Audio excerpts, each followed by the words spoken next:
पुण्य आता है, फल देता है, चला जाता है। पुण्य हमको मोक्ष नहीं देता। पुण्य क्योंकि वह बाहरी संपदा है, और बाहरी संपदा कमाने के लायक नहीं होती, वो स्वयं धर्म के प्रभाव से प्राप्त हुआ करती है। पुण्य के लिए कलश न ले, भीतरी संपदा को और भी संपन्न करने के लिए कलश को लेने में कंपटीशन करे तो बहुत अच्छा है। वो चाहे फिर विदिशा वाले हों, चाहे बाहर के हों, कहीं के भी हों, कंपटीशन में जिसका नंबर आएगा वे बड़ा धर्मात्मा और धर्म से संपन्न संपत्तिवान लक्ष्मीमान कहलाएगा। और जो धर्म से जो जितना बड़ा होता है वह मूल्यवान पुण्य को कमाता नहीं। कमाए बिना बिन मांगे मोती मिले, मांगी मिले न भीख। पुण्य स्वयमेव आकर के उत्कृष्ट से उत्कृष्ट रूप में संग्रहित होता है। जो धर्म करता है बाहरी संपदा से नैसर्गिक रूप से ही भरता जाता है। और जो ऐसी बाहरी संपदा जिसको धन कहते हैं, जो हमारे कलश के रूप में धन को परिग्रह समझकर धर्म की प्राप्ति के लिए हम कलश को ले लेते हैं, ये धर्म के लिए लेना चाहिए। धर्म की संपदा और भी मेरी बड़े ये अपेक्षा रखना चाहिए। और धर्म की संपदा क्या है? तो जो जितना कर्मों की निर्जरा करता है उतना ही आत्मा की धर्म संपदा को भीतर बढ़ाता चला जाता है।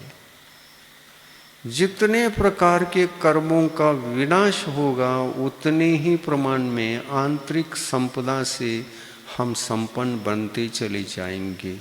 घाती कर्मों का नाश होने के बाद जो हमारी बाहरी संपदा को इकट्ठा करने के लिए भी बाधक थे, उन कर्मों को नाश करने का टारगेट बनाने पर वो जितने जितने जितने नाश होते चले गए उतने उतने उतने फर्राटे से पुण्य भी हमारे भीतर आकर के बसने लगा। पुण्य के लिए हमने कलश नहीं लिया था, धर्म के लिए कलश लिया था।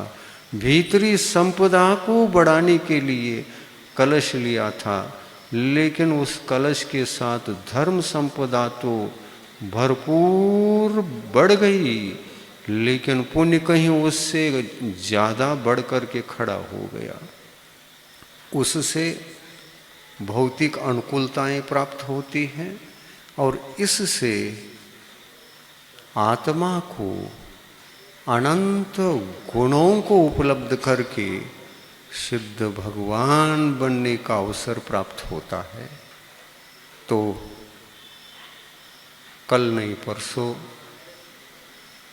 जहाँ तक कलश का सवाल है, ये कलश पुण्य बढ़ाने के लिए न हो, धर्म बढ़ाने के लिए हो जाए तो दोनों बढ़ते हैं, दोनों बढ़ते हैं, दोनों से आत्मा भर जाता है।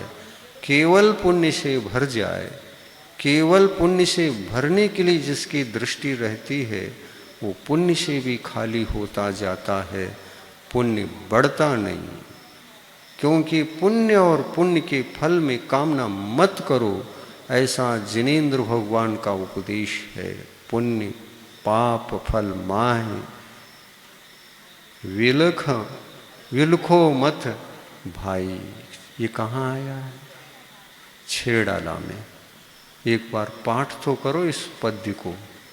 और विलको मत भाई, ये पुण्य और पुण्य के पाप के फल में राग द्वेष मत करो, उससे राग भी मत करो, उससे द्वेष भी मत करो, उससे मध्यस्थ रहो। मध्यस्थ रहोगे तो भरपूर पुण्य आएगा और इधर धर्म की संपदा भी बढ़ती जाएगी। कामना या भावना धर्म संपदा में रहे, पुण्य तो ऑटोमेटिक मिलने वाली चीज़ है, स्वाभाविक है, वो परिश्रम करने की चीज़ नहीं है। परिश्रम धर्म के लिए किया जाता है, परिश्रम आत्मा के परिणामों के लिए, गुणों के संपदा को प्राप्त करने के लिए किया जाता है। वही लक्ष्य यदि कलश ग्रहण करने के, कलश लेने के समय में आप इसी उद्देश्य लेंगे